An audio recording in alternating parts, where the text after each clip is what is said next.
तो भाई आपने नीट का एग्जाम दिया, और नीट का एग्जाम दिया भाई, 550 प्लस जिसका है उसका तो पूरा, मतलब मैं अनरिजर्व की बात कर रहा हूँ, उसका तो एमबीबीएस में होने का पूरा चांस है भाई। लेकिन जिसका एमबीबीएस में नहीं हो रहा वो क्या करे?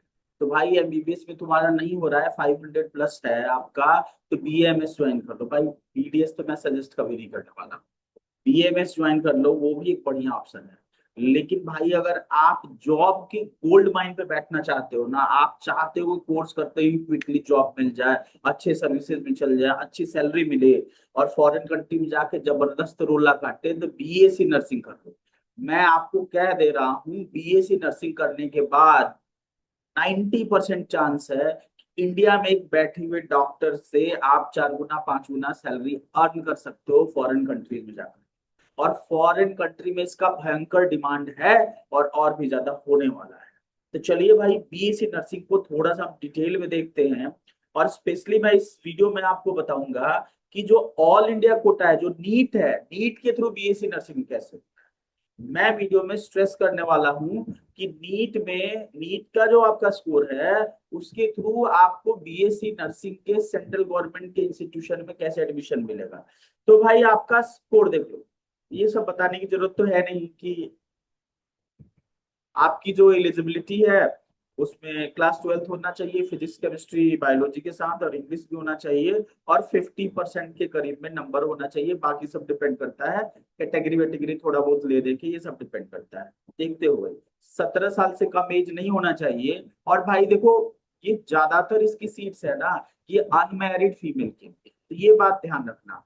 17 से 21 तक रहता है, कहीं कहीं थोड़ा सा और ज्यादा हो सकता है, लेकिन मान के चलो 17 से 21 के बीच में हो तो आपका पूरा इसमें चांस है होने का। मैं बीएससी नर्सिंग कोर्स जो है उसमें नीट 2026 के स्कोर पे कैसे होगा एडमिशन। भाई आपके पास 300 से 500 के करीब में नंबर है ना, तो आपको बढ़िया चांस है, बढ़िया कॉलेज मिल जाए। ठीक है। अब मैं इनके कॉलेजेस का नाम बता रहा हूँ, मेन कॉलेजेस का नाम बता रहा हूँ। वैसे देखो, जितने भी स्टेट गवर्नमेंट के कॉलेजेस हैं वो तो सबका अपना अपना काउंसलिंग होता है, सबका अपना अपना सिस्टम है। मैं सिर्फ आपको बता रहा हूँ कि आप सेंट्रल गवर्नमेंट के इंस्टीट्यूशन में कैसे जाओगे। तो भाई देखो, दिल्ली यूनिवर्सिटी और गुरु गोविंद सिंह इंद्रप्रस्थ यूनिवर्सिटी है, इसके अलावा 16 के करीब में कॉलेजेस हैं। ये 16 के करीब में कॉलेजेस जो है ना, इनका 85% सीट जो होता है वो दिल्ली वालों के लिए होता है।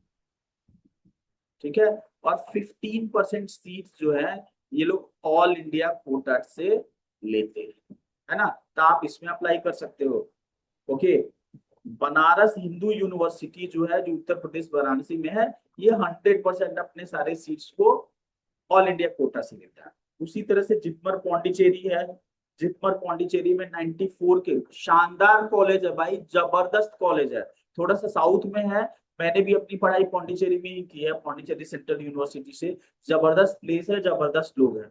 तो जिपमर पौंडीचेरी में 94 के करीब में सीट्स है, उसमें अप्लाई कर सकते हो। अच्छा, बनारस हिंदू यूनिवर्सिटी और जिपमर पौंडीचेरी में क्या है ना, कि ये बॉयज गर्ल्स दोनों के लिए ओपन है। हालांकि जिपमर पौंडीचेरी में आउट ऑफ 94 आपके लड़कों के लिए शायद 9 या 8 सीट्स है, बाकी सब लड़कियों के लिए।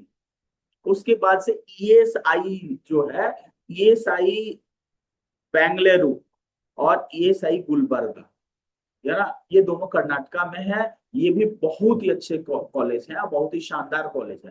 भाई देखो, दिल्ली से मैंने जितने कॉलेजेस का नाम बताया ना, ये तो ऑल इंडिया लेवल के तो हैं ही। लेकिन आप बेंगलुरु या दिल्ली जैसे सिटी से करते हो, आप कोई कोर्स करते हो, तो उसमें जॉब की कोई दिक्कत है ही नहीं। हो तो जॉब के आप बिल्कुल उस पे बॉम्ब पे बैठे हुए।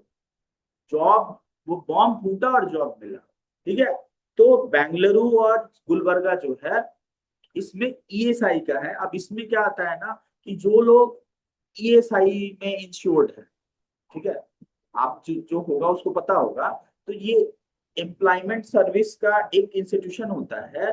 जो लोग एक पार्टिकुलर सैलरी के रेंज में काम करते हैं, उनका ईएसआई का कार्ड बनता है। तो उसमें जो लोग उसमें कंट्रीब्यूटर हैं, ठीक है, उनको आईपी कोटा कहा जाता है, उन्हीं के लिए ये कॉलेज। ठीक है, मतलब मेनली वो इसी में चलता है। और उसके बाद से मिलिट्री नर्सिंग सर्विसेज है ही। IGIMS पटना ही बिहार का one of the best medical college है। तो इन सब ये IGIMS पटना अपना अलग करवाता है, और मिलिट्री नर्सिंग सर्विसेज का तो मैं आगे वीडियो डिटेल में बताऊंगा। सबसे पहले दिल्ली का देखते हैं। दिल्ली के पास इंडिया के जितने भी बेस्ट नर्सिंग कॉलेजेस हैं वो है। जैसे Rajkumari Amrit Kaur college of nursing, Vardhman Mahavir medical college Safdarjung, Ahilyabai college of nursing है, GTB हॉस्पिटल है, GTB हॉस्पिटल में Florence Nightingale college of nursing है, लेडी हार्डिंग LHMC है मेडिकल कॉलेज है, उसमें नर्सिंग है। ठीक है, RML doctor RML hospital Delhi है, Hindu Rao college of nursing है, कस्तूरबा कॉलेज ऑफ नर्सिंग है, Panna Dai college of nursing है ना, Lakshmi Bai Batra college of nursing है, impact paramedical college of nursing है। ये तो भाई प्राइवेट है लेकिन बढ़िया, IPU से एफिलिएटेड। ठीक है, Maharaja Agrasen college of nursing है, ये भी प्राइवेट है। सेवियर कॉलेज ऑफ नर्सिंग है ना। सेंट स्टीफेंस हॉस्पिटल प्राइवेट है लेकिन भाई शानदार है ना। शकुंतला कॉलेज ऑफ नर्सिंग है। तो इसमें प्राइवेट और गवर्नमेंट दोनों टाइप के कॉलेजेस हैं, लेकिन एडमिशन भाई जो होता है इसमें दोनों में होता है, ऑल इंडिया कोटा से होता है, तो आप अप्लाई कर सकते हैं। अब क्या है ना कि अगर आप ESIC को देखोगे तो वो दो जगह है, बेंगुलबर्गम और बेंगलुरु में है। इसमें जो सिर्फ इंश्योर्ड पर्सन है, मतलब जिसके पास ESIC का कार्ड है, जो ESIC में रजिस्टर्ड है, वो उसमें लगातार कंट्रीब्यूट कर रहे हैं भाई। जो लोग मतलब जिनके पास ESI का कार्ड होता है ना, उनके सैलरी से एक पार्टिकुलर अमाउंट जो होता है वो हमेशा कटते रहता है। ठीक है, उनको हेल्थ फैसिलिटीज भी मिलती है और उनके बच्चों को ऐसे कॉलेज में एडमिशन भी मिलता है। उनको कहते हैं इंश्योर्ड पर्सन कहते हैं, उनको इसमें एडमिशन मिलता है। तो if you are your parents are active contributor in ESIC then you are eligible for it, और वो एक स्पेसिफिक डेट तक होना चाहिए। ठीक है, उसके बाद से आर्म फोर्स मेडिकल कॉलेज के पास 220 सीट्स है, जो MNS मिलिट्री नर्सिंग सर्विसेज का जो टेस्ट होता है उससे होता है, मैं आगे बताने वाला हूँ। AFNC पुणे में है, शानदार है। कमांड हॉस्पिटल लखनऊ हो गया, INHS अश्विनी हो गया मुंबई हो गया, कमांड हॉस्पिटल एयरफोर्स बेंगलुरु हो गया, आर्मी हॉस्पिटल न्यू दिल्ली हो गया, command hospital eastern command Kolkata हो गया। अब इसमें जो एडमिशन है इसको मैं आगे बताने वाला हूँ। सबसे पहले भाई देखो क्या है ना कि अगर आपको दिल्ली वाले ये जो जितने भी कॉलेजेस है इसमें अगर आपको एडमिशन लेना है, ठीक है, तो भाई वो जो अपना MMC का जो काउंसिलिंग होता है उसके थ्रू आप इसमें अप्लाई कीजिए और उसमें आप ले लीजिए। ठीक है, उसमें क्या है सबसे इंपॉर्टेंट भाई, देखो क्या है सबसे इंपॉर्टेंट क्या है कि आपका कितना रैंक है। क्योंकि देखो 85% सीट्स तो इसमें दिल्ली वालों के लिए रिजर्व है ना। तो आप बाहर के हो तो आपके पास कितना रैंक लगभग आएगा तो आपके मिलने के चांसेस है। तो मैंने क्या किया भाई, बड़ा माथा पेची लगा है, मैंने एक इसका लिस्ट बनाया है, जितना पॉसिबल है लिस्ट बनाया है, और मैं आपको आइडिया दे रहा हूँ दिल्ली में कैसे एडमिशन मिल रहा है। ठीक है, तो भाई देखो अगर ना मतलब एक जैसे BHU को देखते हैं, मैं ऑल इंडिया कोटा की बात कर रहा हूँ। तो जैसे आप BHU को देखते हो तो BHU में BSc नर्सिंग आप कर रहे हो अगर, मतलब करना है, तो लास्ट जो बिल्कुल प्लेन जनरल कोटा को जो सीट मिला है ना वो मिला है 76,856 पे मिला है। ठीक है, उसी तरह से RML hospital, doctor RML hospital new Delhi में BSc नर्सिंग के लिए ऑल इंडिया कोटा में 1,04,062 जनरल कैटेगरी पे सीट्स मिला है। ठीक है, उसी तरह से वर्धमान महावीर मेडिकल कॉलेज जो है, वर्धमान महावीर मेडिकल कॉलेज मतलब वो सफदरजंग हॉस्पिटल जो है वहां पे BSc नर्सिंग जो है उसमें बिल्कुल ऑल इंडिया कोटा की बात करते हैं तो 1,08,939 पर भी गया है लास्ट ईयर सीट। ठीक है, और राजकुमारी Amrit Kaur college of nursing जो है वहां से अगर आप BSc नर्सिंग के लिए लास्ट ईयर जनरल का 1,12,212 पर लास्ट गया है, एडमिशन गया है। ठीक है, तो आप देख लो अगर आपका कट ऑफ जो है लगभग इसके आसपास है और ये प्रीमियर इंस्टीट्यूशन है नर्सिंग के लिए, तो भाई चले जाओ, बहुत कम फीस लगती है और जॉब तो क्विकली मिलता है, शानदार जॉब मिलता है। सो उसके बाद से अब थोड़ा सा देखते हैं बिल्कुल एंड तक कहां तक चला जाता है। थोड़ा सा मैं इसी चीज को और डाइवर्सिफाई करके बता रहा हूँ। देखो लास्ट ईयर 1,05,672 पर अनरिजर्व कैटेगरी को बिल्कुल फाइनल वाले राउंड में, मतलब 5 राउंड के बाद से जो होता है उसमें जो हुआ था, एक और राउंड हुआ था उसमें एक बच्चे को मिल गया था, डॉक्टर RML हॉस्पिटल में मिल गया था। ओबीसी जो है, ओबीसी का 83,703 पर BHU में मिल गया था। ठीक है। और अगर आप ESIC गुलबर्गा को देखते हो, हालांकि यहाँ पे IP कोटा होता है, तो लास्ट जो सीट मिला है वो 3,25,819 पे मिला है। उसके बाद से अगर आप लेडी हार्डिंग मेडिकल कॉलेज को देखते हो तो ओबीसी का जो लास्ट है वो गया है 1,14,967 पे गया है। उसके बाद से अगर आप इकोनॉमिकली वीकर सेक्शन के हो आप, और ESIC में 92,000 तक आपको सीट मिल जाएगा। शेड्यूल्ड कास्ट के हैं, है ना, SC कैटेगरी में हैं आप, ESI के IP कोटा में 6,46,166, हाँ लेकिन IP कोटा इसमें लगेगा, तो SC से हो आप और 6,46,166 तक भाई यहाँ पर सीट मिला हुआ है। भाई देख लो, है ना, जिसके पास मतलब रिजर्वेशन है ना, तो आप अच्छे खासे ध्यान से हर चीजों को देखिए, क्योंकि आपका फुल चांस है। आपने मतलब एक पार्टिकुलर, आपके भाई 300 प्लस नंबर है ना, तो बहुत बढ़िया चांस है आपको कहीं ना कहीं कुछ ना कुछ मिलने का। ठीक है। वहीं पर अनरिजर्व कैटेगरी के, मैं last year all India quota की मैं बात करता हूँ, तो भाई देखो अनरिजर्व कैटेगरी की बात करता हूँ मैं, तो राजकुमारी अमृत कौर में 1,12,212 पर मिला है, एक बच्चे को ऑल इंडिया कोटा से मिला है। ठीक है। आप अगर दिल्ली के 85% वाला रिजर्वेशन दिल्ली का है आपका, तो 1,63,194 पर फ्लोरेसेंट नाइटिंगेल वाला जो GTB हॉस्पिटल के अंदर है उसमें आपको सीट मिल चुका है। ठीक है। फिर MAMC का जो अहिल्याबाई वाला कॉलेज ऑफ नर्सिंग है, उसमें लास्ट मतलब दिल्ली का जिसके पास रिजर्वेशन है उसके पास 1,70,921 पे गया है। ठीक है। फिर ESIC में अनरिजर्व में जिसका IP कोटा है वो 2,27,264 तक गया है ऑल इंडिया कोटा से। ठीक है। OBC की बात करते हैं, इसमें IP कोटा लगता है, सॉरी ऑल इंडिया कोटा नहीं, इसमें IP कोटा लगता है, इंश्योर्ड पर्सन कोटा लगता है। OBC की बात करते हैं तो 1,13,604 जो है राजकुमारी अमृत कौर को ऑल इंडिया कोटा से मिला है, और सफदरजंग हॉस्पिटल में 1,12,458 तक मिला है, मतलब वर्तमान महावीर मेडिकल कॉलेज को सफदरजंग हॉस्पिटल में कहते हैं।